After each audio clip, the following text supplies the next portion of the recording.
Also with us is Kurt Bardella. He is the president and CEO of Endeavor Strategies, and he worked for Bannon as a media consultant at Breitbart News. Let's start with you, Kurt, on Mr. Bannon. I mean, I've read a lot of things about him. His detractors say he pushes a racist, a misogynist agenda.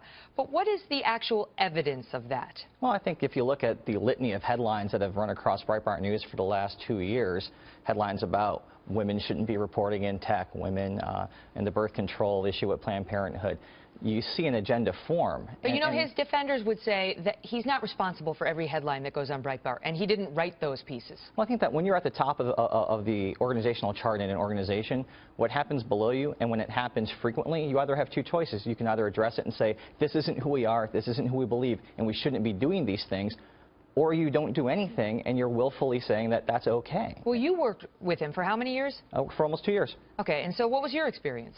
My experience there was there were no issues at all when headlines like that were run, when media inquiries came in asking, what did you think of these things? Do you guys stand by that? There was never at any time, any type of retraction, walking back, concession that maybe they went a little too far with some of this stuff.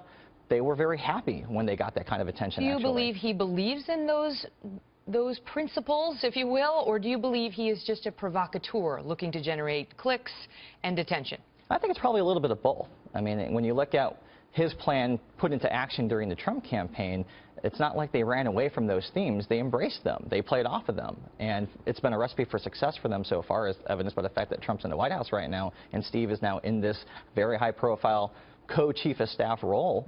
But at the end of the day, actions speak louder than anything, and their actions kind of speak for themselves. But, you know, Steve Bannon, obviously Trump controls himself. I mean, I think we've seen that Trump really answers to no man or woman. He controls his own approach. But Steve Bannon did sort of call the possibility of a Donald Trump as early as 2010.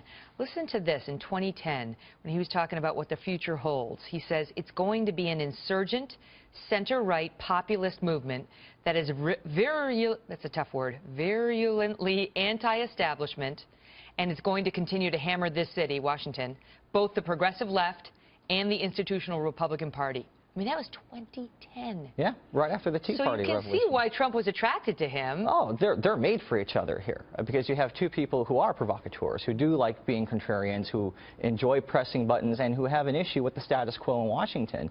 And in Trump, Steve found the first political figure to really symbolize that he can marshal his platform around. And in Steve, Trump found an audience that existed for that message. They were a perfect match. Do you think that Steve Bannon, that those kinds of comments and so on, the headlines at Breitbart, would be pushed as an agenda, you know, an anti-woman, anti-minority, anti-gay agenda? Because Trump certainly, I mean, well, you tell me.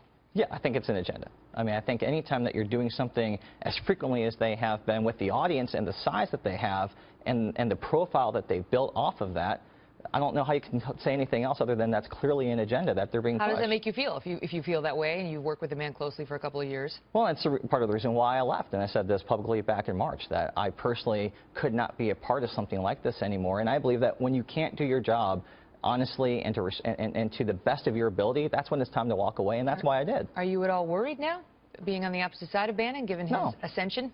No. I mean, first of all, if Steve Bannon, as the co-White House chief of staff, has nothing better to do than try to go after my life or livelihood, that's concerning all to itself. But at the end of the day, I think that he has bigger fish to fry. Kurt, great to see you. Thanks for having me on, Megan. Thanks for coming on.